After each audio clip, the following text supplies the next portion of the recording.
আজ আমাদের আরা গ্রামে ধর্মরাজপুর পুজো উপলক্ষে আমাদের যাত্রাপালা বৌমা তোমার পায় নমস্কার ভৈরব গঙ্গোপাধ্যায় রচিত এই বইটা আমরা করছি এখানে এই আরা যুব সমিতির প্রাঙ্গণে।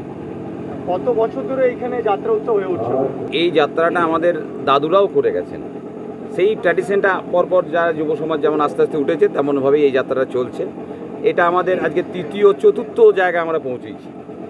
প্রজন্ম আমার বাবা করেছে, আমার দাদু করেছে, আমি করেছি, এবার আমার ভাইয়েরা আমাদের ছোট ছেলেরা সব করছে। যে গ্রামের যারা যুব রয়েছে তাদেরকে আমরা এদিকে ডেকে নিয়ে আহ্বান করছি যে এসো তোমরা একটা অভিনয় শেখো, অভিনয় করো, হয়তো ভালো না হোক কিন্তু তৈরি হও যাতে আমরা চলে গেলে তোমরা এটা করতে পারো। যেমন আমার বাবারা আজকে রিটায়ার নিয়েছেন, আমরা যুব সমাজকে বলছি তোমরা এগিয়ে এসো, অন্তত কিছু শেখো, জানো, ভালো হোক না হোক একটু শেখো।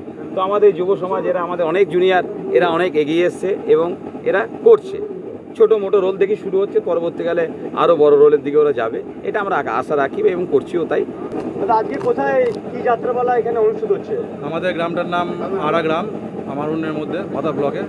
আজকে আপনাদের যে যাত্রাপালাটা মঞ্চস্থ হবে ভৈরব গাঙ্গুলির লেখা এবং বাসুদেব ব্যানার্জির নির্দেশনায় বৌমা তোমার পায় নমস্কার। বর্তমান সময়ে আমরা দেখতে পাচ্ছি যে যুব সমাজ তারা যাত্রামুখী নয়, কিন্তু আপনি এবং আপনার এলাকার যারা মানুষ তারা এই যাত্রাপালাটাকে টিকিয়ে রাখার জন্য আপনার এই নিরলস যে প্রচেষ্টা, এটা কীভাবে সম্ভব হলো? এটা প্রথম দিকে খুবই অসুবিধা ছিল। বিগত 5-6 বছর আমাদের গ্রামে কিছু বিভিন্ন কারণে বা করোনার জন্য যাত্রাটা কিছুদিন বন্ধ ছিল।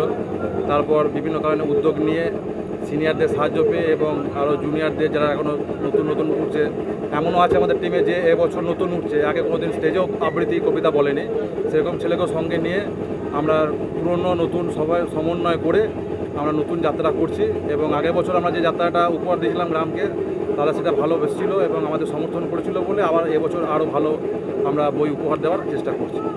পূর্ব বর্ধমান জেলার আমরা যাত্রা ভালোবাসি যে কমিটি, তারা যাত্রাটাকে টিকিয়ে রেখে তারা নিরলস প্রচেষ্টা এবং আপনার সঙ্গে সেই কমিটি অনেক সদস্য আছেন, বিষয়টা কি? বিষয়টা বলতে গেলে সত্যি কথা এটা মনের টান, মাটির টান। কারণ যাত্রা হচ্ছে একদম মাটি থেকে যেটা জিনিসটা উঠে আসে সেটা হচ্ছে যাত্রা। একদম এটা আগেকার দিনে কোনো লাইট ছিল না, সাউন্ডে সেরকম উন্নত ছিল না, সেই খালি গলায় অভিনয় করতো।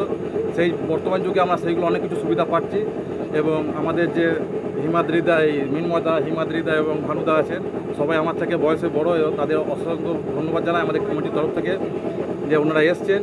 কারণ ওনাদের মতো মানুষকে আমরা সঙ্গে পেয়েছি এবং আশা রাখবো যে আমাদের এই প্রগতি নাটক সংস্থা আমাদের ওইসব সিনিয়রদের সাহায্য পাবে এবং আমরা ভালোবাসি যাত্রা গ্রুপের আমরাও সদস্য হিসেবে থাকবো এবং ভবিষ্যতে যে সমস্ত পরিকল্পনাগুলো চলছে সেইগুলো আমার সঙ্গে বিভিন্ন ধরনের শেয়ার করে এবং আমরা সেটা নিজেদের মধ্যে আলোচনা করি এবং যেভাবে আরও যাত্রাকে বাড়ানো যায় সেটা প্রচেষ্টা করছি।